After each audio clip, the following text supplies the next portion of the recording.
O Ciente Podcast da Construção está começando para colocar você bem perto das inovações que movem a indústria da construção civil. Esse episódio foi gravado durante o Constru Summit 2024, o maior evento de gestão e tecnologia da área. Vamos lá?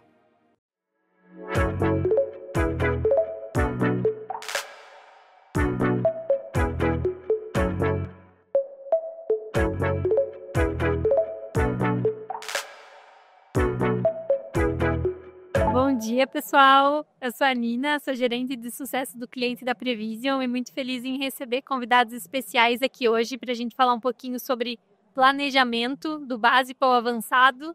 Então, vou pedir que se apresentem. Marco, Gustavo, Raquel, fiquem à vontade para falar um pouquinho. Bom dia, pessoal! Fico muito feliz pelo convite. Estar aqui no Constru Summit 2024 para mim é uma honra imensa e ter a oportunidade de conversar com vocês e principalmente de estar num evento tão grandioso para o nosso setor. Eu fico muito honrado. Meu nome é Marco Antônio, sou engenheiro civil, tenho especialização em MBA em gerenciamento de obra e produtividade. Atualmente estou à frente da Paco Tecnologia, somos parceiros e consultores da Prevision, além de um grande entusiasta aí de tecnologia, e vai ser um bate-papo super bacana aí com o pessoal e agradeço novamente o convite. Bom dia, a todos. Eu sou a Raquel. Hoje, a gente está aqui na Constru Summit com a Contec, que é a Escola de Eficiência da Construção. Eu sou coordenadora de cursos em Company, tanto da Climb, mas também da Contec. E a ideia aqui, no evento é a gente divulgar, os nossos cursos, que a gente tem com parceria, e apoio, tanto da Prevision como da SK também. Eu sou engenheira civil, e mestre em engenharia civil e atualmente sou doutoranda em gestão da tecnologia da informação em si. E trabalho, com consultorias, dentro da Climb Consulting, que eu acho que o Gustavo vai comentar um pouquinho mais aqui, que está aqui comigo hoje. E a ideia é a gente falar um pouco, sobre do básico ao avançado, dentro do Last Planner e a gente trazer também, como que a gente pode trazer os cursos, tanto em company como em imersões, como gravados online e EAD, para a gente trazer, as pessoas um passinho de cada vez para dentro do planejamento em si. Prazer, pessoal. Sou o Gustavo, sou engenheiro civil, tenho mestrado em engenharia civil também. Sou gerente de projetos, fui consultor, coordenador, sou gerente de projetos dentro da Climb. Já conduzi diversos projetos de implementação de Lean em diversos setores de energia, transmissão, geração, galpões, residencial, alto, médio, baixo padrão. Então, estou aqui para falar um pouquinho dessa parte de planejamento que a gente trabalha bastante no nosso dia a dia de obra. E é um prazer para a gente estar aqui, hoje representando a Contec. Sou também professor da Contec, dou aula dentro do curso que a gente está divulgando aqui na Construção. Muito legal, pessoal. E acho que tem várias coisas em comum, Tem muita coisa diferente entre quem faz o básico e quem faz o avançado, mas planejamento também tem muita coisa em comum. Então, para a gente começar, esse bate-papo, queria ouvir um pouquinho de vocês sobre o início, metodologia. Como que a gente define qual a metodologia ideal? Como que a gente entende um pouquinho sobre o que vai ser o melhor para aquela construtora, para aquele empreendimento? Marco, quer começar? Pode ser. Eu gostaria até de aproveitar para contextualizar um pouco mais o cenário das obras que a gente acaba não só trabalhando, mas que a gente acaba identificando em todo o mercado. A gente consegue verificar um ambiente que é um tanto quanto desfavorável a nível de produtividade e previsibilidade. E isso é um grande desafio, em relação a trazer essas ferramentas, esses métodos. E quando a Nina trouxe a questão de qual a melhor metodologia, qual que é a melhor ferramenta, eu vejo que primeiro a gente precisa analisar 3 grandes pilares e 3 variáveis no nível de planejamento, que é o nosso tema agora, que são pessoas, processos e tecnologia. E aí, cada situação, cada variável, a gente precisa ter as pessoas porque é o que converge tudo que ocorre dentro do canteiro. A gente precisa de um processo e aí a gente pode estender a nível de procedimento, porque Quando um processo, um procedimento está bem definido, qualquer pessoa que estiver lá, ela vai seguir pelo menos aquilo que foi pré-definido. E a tecnologia vem para impulsionar. Então, se a gente pensar a nível de básico ao avançado, a depender, é claro, da maturidade, aí eu vejo que são 2, 3 fases aí que a gente pode comentar.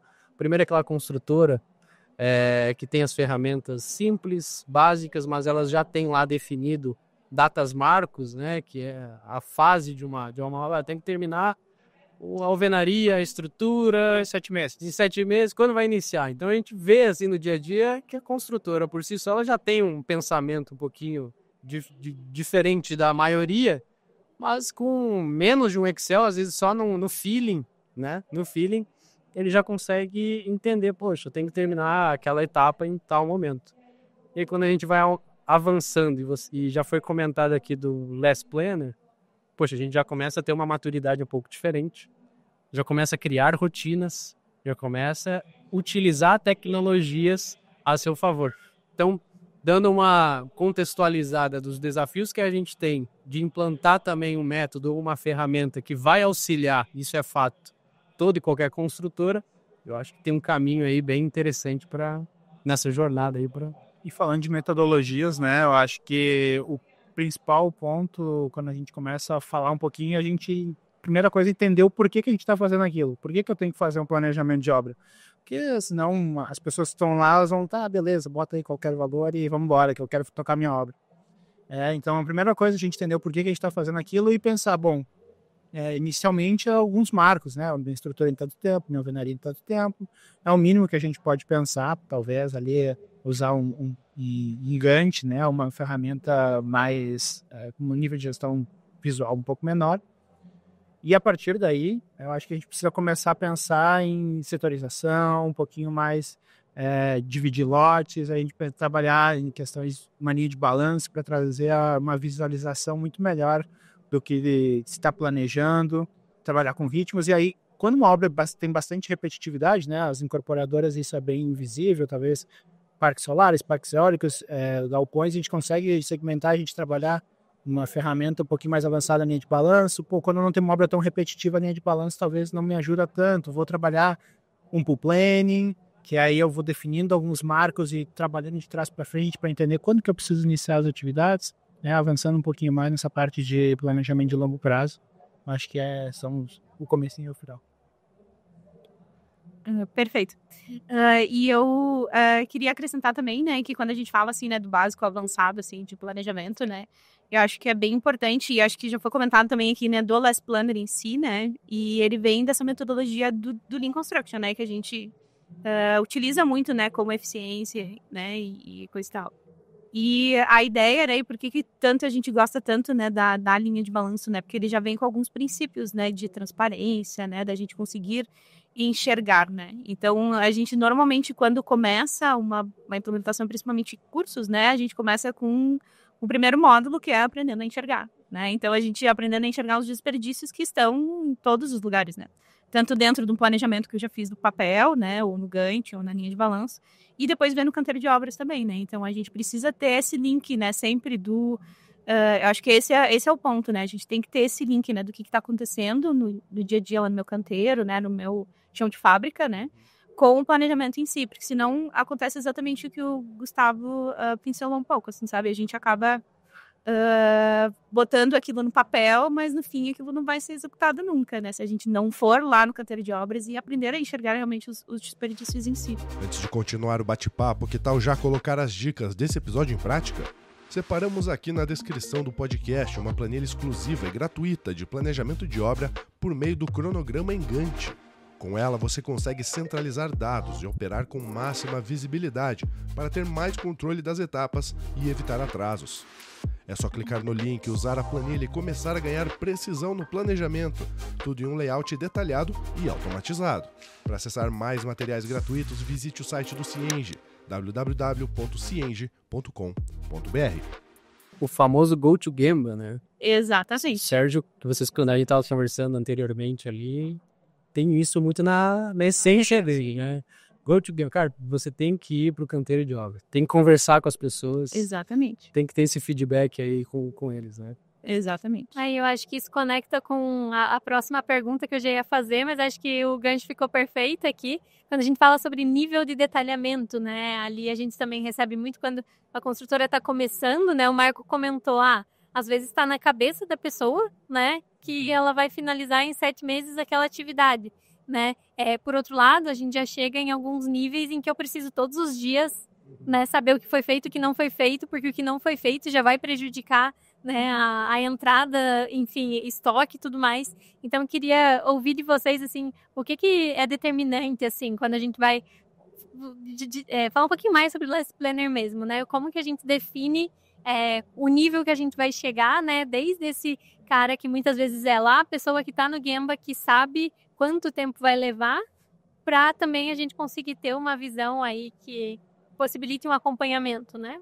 Perfeito. A gente gosta bastante, assim, de usar um termo que eu acho que é principalmente, além, né, de ter a filosofia do Lean, né, que é básico, assim, do Last Planner, que difere totalmente, né, da cultura mais tradicional mesmo de planejamento. Que a gente tem um planejamento hierarquizado, né? Então, a gente trabalha com hierarquias de planos e de controles. Né? Então, a gente tem um longo prazo, a gente vai ter que ter uma meta a atingir, né, que pode ser com um Gantt ou com a linha de balanço. Mas a gente vai ter que ter análise de restrições e a gente vai ter que ter, que nem a Nina comentou, a gente vai ter que ter o controle lá diário, né? Semanal e diário do que está acontecendo no canteiro de obras. E cada um desses níveis, a gente tem níveis de detalhes daquelas metas de uma maneira diferente. Porque a gente tem que saber que naquele período, se eu conseguir executar ela ou não, e se eu consigo verificar se ela está executada ou não, né? Então, é muito importante trazer isso para dentro. A gente traz muito isso, né, do Last Planner, nesse sentido, né? A gente ter a hierarquia do planejamento em si. E o planejamento dentro do Last Planner, ele fala muito nessa questão de definição de detalhamento, porque quanto mais longe eu estou da execução da minha atividade, né, daqui 7 meses, 10 meses, eu tenho uma incerteza muito grande, né? Como é que eu vou dizer para o cara, eu falo isso bastante, daqui a 7 meses, 4 dias, você vai estar colocando o contramarco da janela do 407. É impossível de eu acertar isso. E quando eu faço um detalhamento de longo prazo, com esse nível de detalhamento, né, planejamento, vou só gerar retrabalho futuro, porque eu vou ter que estar replanejando aquilo, porque eu não vou acertar uma atividade tão pequena num longo prazo.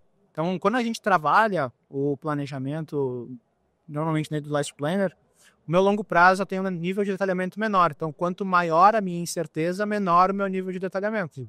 Porque dessa forma eu não preciso entrar nesse detalhe de coisas que eu tenho uma incerteza muito grande e eu vou errar. E aí, conforme eu for chegando mais próximo da execução da atividade, eu vou detalhando um pouquinho mais. Daí eu entro no meu nível de médio prazo, eu detalho um pouquinho mais e começo a trabalhar as questões das restrições. E aí, no curto prazo, que eu vou entrar no nível de atividade. Né? E aí, de fato, olha, terça-feira eu vou colocar o marco do 407. Aí, beleza, aí eu vou acertar. É sair das macro atividades para as micro atividades, né? Tem essa evolução, na verdade, nível de controle. E tem 2 perguntinhas, né, que eu vejo que tem essa questão da hierarquia, que no longo prazo é o que deve ser feito. E aí, quando a gente vai discriminando, é o que pode ser feito. Né? E aí é muito bem o que vocês frisaram. A gente tem aquela visualização macro das etapas, até foi comentado ali das datas marcos, a gente ter bem definido isso. Do médio prazo já vai caindo, que nem o Cico comentou, a questão das restrições, né? Todas essas incertezas, obstáculos aí que podem impactar no nosso cronograma. E aí é claro que isso vai dissolver, consequentemente, no financeiro, no desembolso, né?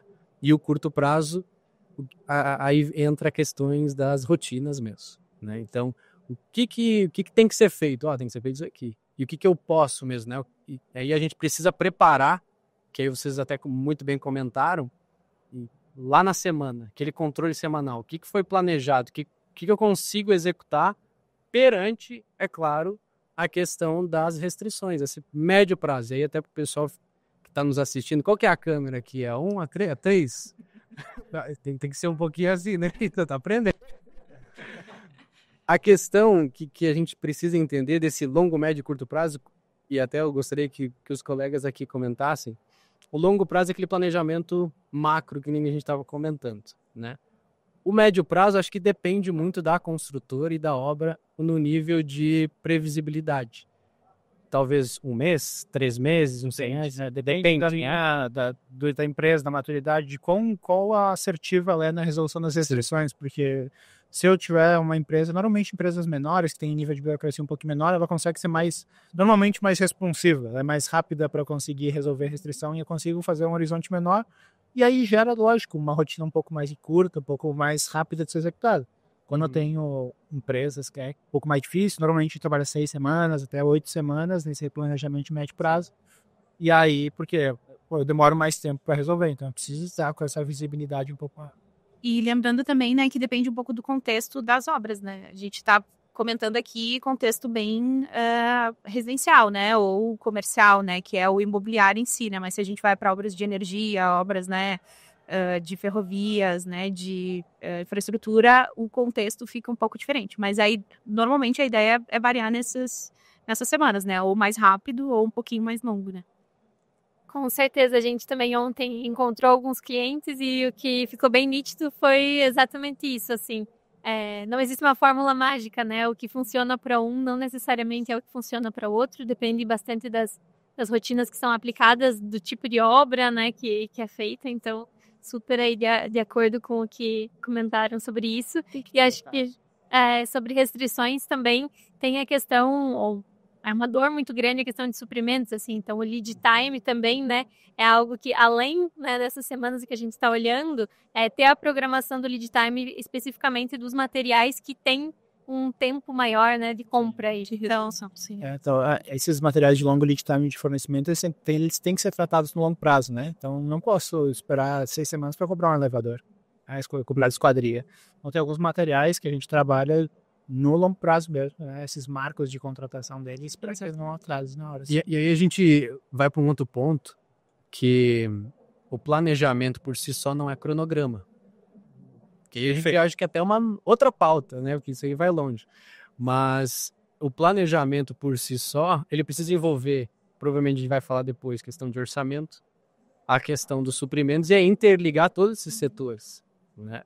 Aí tem o ponto dos suprimentos, como ele está linkado, poxa, quando que vai entrar tal atividade, o que precisa, né? Que tipo de restrições a gente precisa, a nível de material, a nível de projeto, dentre outros setores, logística no canteiro por si só.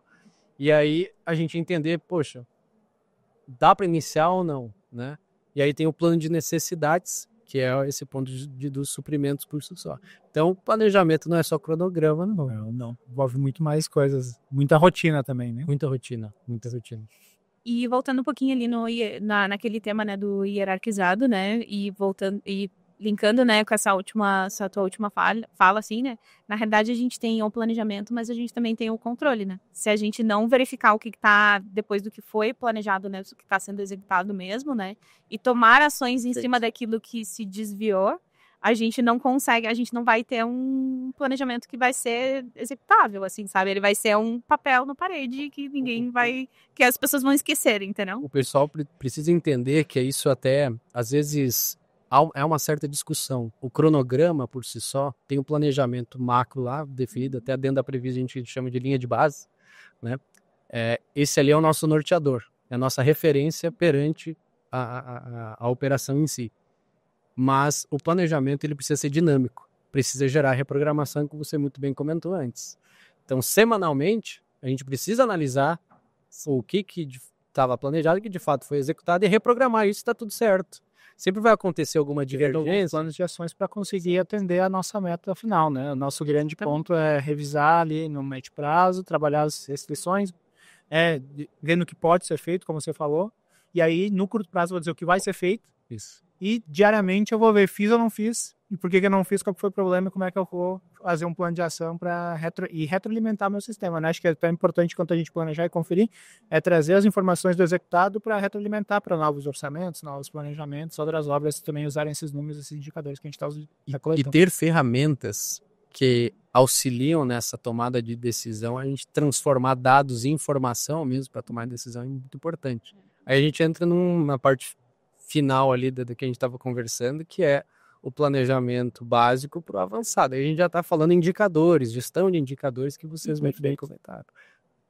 E esse planejamento ele pode ser feito de uma forma bem analógica, né? Normalmente, quando a gente faz as implantações, eu começo post-it na parede, para ser visual, para engajar a equipe, para todo mundo entender o porquê, aquilo que está sendo previsto. E aí isso é um nível mais básico nessa implantação de Last Planner, que talvez seja um pouquinho mais avançada, né? A gente está misturando um pouco esses temas, mas acho que é importante. Eu posso trabalhar uma forma mais básica do meu Last Planner, parede, post-it, informação no papel, e conforme aquilo ali, a empresa fizer sentido para aquilo ali, o modelo daquela gestão fizer sentido, porque ela tem que ser personalizada para cada empresa, porque cada empresa de um jeito, a gente não tem uma solução, uma caixinha, toma, faz assim. Não é assim. Cada empresa tem o seu contexto, a gente tem que adaptar algumas ferramentas. E a partir do momento que a gente entendeu o porquê, a gente entendeu as ferramentas, a gente vai... eu vou automatizar, eu vou entrar com uma plataforma que vai me fazer de alguma forma um planejamento, uma retroalimentação mais rápida, um replanejamento mais fácil, vai me gerar os indicadores de forma automática. Então, acho que aí a gente começa, e aí a tecnologia vem vem normalmente mais para o final para automatizar alguns processos, né? A gente tem que revisar os processos, fazer com que eles façam sentido e depois eu entrar para melhorar e automatizar eles. Exatamente. Opa, meu fone aqui, problemas técnicos. Já estamos nos encaminhando para o fim, o papo estava muito bom, tivemos aí, não deu para fazer todas as perguntas, mas para fechar, quando a gente fala sobre cenários, assim, né, acho que o Marco comentou também um pouco sobre a questão, temos o físico, mas temos o financeiro, e muitas vezes as decisões precisam ser baseadas nos dois, né, eu consigo fazer mais rápido, com certeza, se eu aumentar custo, se eu colocar mais uma equipe. Então, como que vocês percebem essa questão da simulação de cenários, tanto considerando o início da obra, né, quando a gente vai planejar mesmo, definir o melhor cenário para aquela obra, quanto, como o Marco comentou também, quando eu tenho algo mais decisivo, que eu preciso fazer alguma grande alteração, né, essa contenção aí dos estragos, né, quando a gente tem algum atraso. Tem alguma dica sobre isso? Na verdade, quando a gente fala de simulação de cenário, eu quero trazer até a ferramenta que a gente utiliza na operação, que é a própria Prevision. Né? A Prevision ela nos facilita muito, não só na reprogramação, no replanejamento, mas justamente na questão da simulação de cenários. E o que chama atenção na eficiência de fato da ferramenta e no uso dela é de uma forma muito rápida e ágil a gente conseguir ver o impacto disso. Né? Então, a gente tem lá o planejamento, a gente cria esse cronograma, mas precisa fazer muito sentido na realidade da obra, né? Então, em algum momento vai surgir divergências e o interessante é que quando até teve um caso com a construtora que a gente tinha um planejamento e foi solicitado qual que seria o impacto se a gente mudasse um sequenciamento das atividades. A gente simulou um cenário justamente para avaliar não só o impacto de avanço físico, mas financeiro, de desembolso mesmo. Então, normalmente a gente realiza não só um cronograma ali mais realista e dois cenários, um pessimista e um otimista. Vai que aconteça alguma coisa. Mas isso é a nível assim para a gente tomar uma decisão, ver se faz sentido, né? Mas semanalmente, que nem já comentado, a gente tem essa necessidade de reprogramar. E aí vem a Prevision para facilitar aqui, né? O arrastar ali com as suas dependências. Nossa, a análise de cenários ela é super importante no começo da obra, porque quanto antes eu fizer, eu tenho mais manobras que eu posso fazer. Então, a gente está até num cliente agora que a gente está simulando vários cenários de execução de obras, e não só de planejamento, mas de layout de canteiro, de fluxos de ataque, para que a gente consiga tomar a melhor decisão e ver nos impactos financeiros. Né? Tem um cliente que está na dúvida, olha, eu tenho 2 torres muito altas, eu tenho um shopping, um mall que vai estar embaixo. Quero saber, vale a pena eu antecipar o mall e antecipar esses recebíveis ou não? Então, a gente está fazendo todo um estudo ali, vendo, olha, se eu fizer o mall operacionalizado aqui, essa cremalheira tem que jogar para lá, essa grua tem que jogar para cá, e qual que é o impacto financeiro disso, né? E a gente consegue simular, botando as atividades ali no nosso sequenciamento, botando na linha de balanço, e eu acho que não só a Prevision, mas a linha de balanço com a ferramenta, ela é muito visual e facilita a gente entender esses cenários. Porque fica muito claro, eu boto ali na parede, isso aqui desloca para cá, isso aqui desloca para cá, eu consigo ver como é que estão minhas atividades no tempo. Isso aí eu consigo ver, olha, beleza, vou ter isso aqui de antecipação de receita, mas eu vou ter esses custos a mais. e vou ter tanto de execução quanto de revisão de logística, né? Então, acho que é muito importante essa etapa aí também ser feita lá atrás, né? Pra gente ter mais massa de manobra. Perfeito. E eu queria também acrescentar, né, que a gente está aqui, né, no básico avançado, né? E daí, normalmente, quando a gente começa uma implementação, né, a primeira pergunta, assim, quando a gente vai fazer a implementação e fala, não, vamos testar aqui o cenário 1, 2, 3 para ver o que vai acontecer no futuro, né?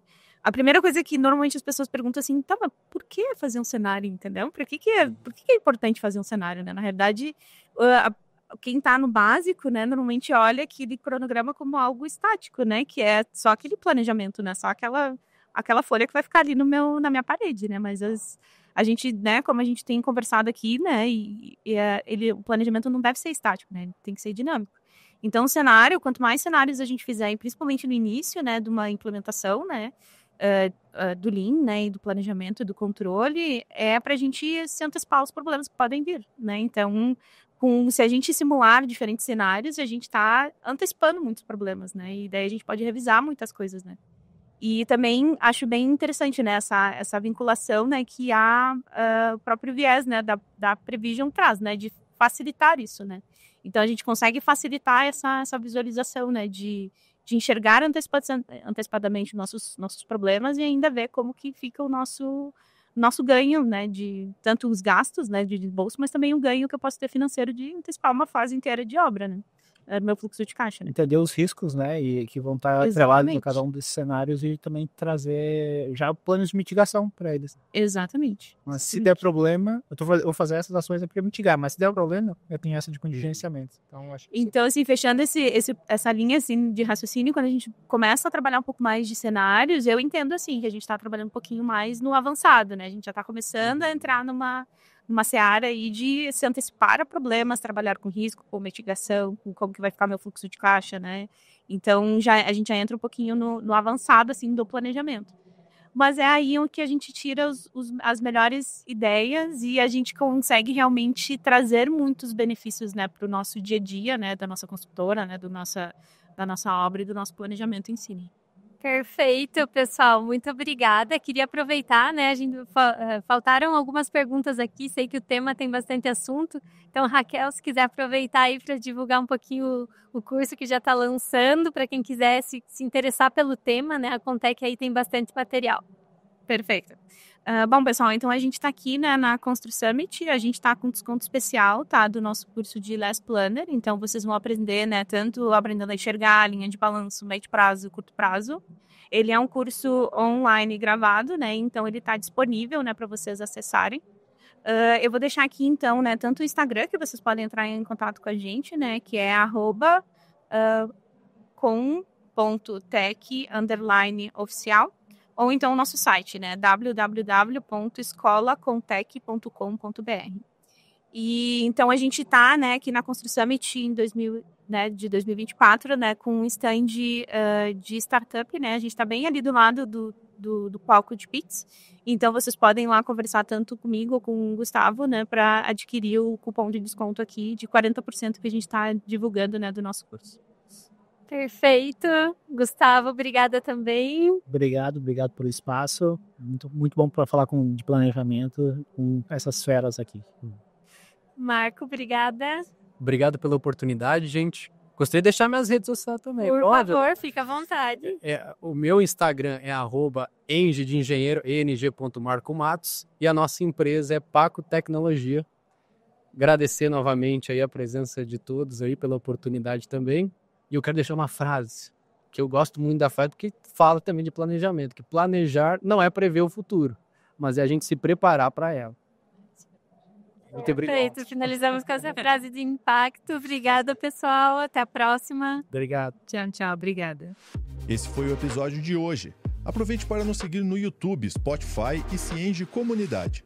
Espero você semana que vem em mais um Cienge Podcast da Construção. Até mais.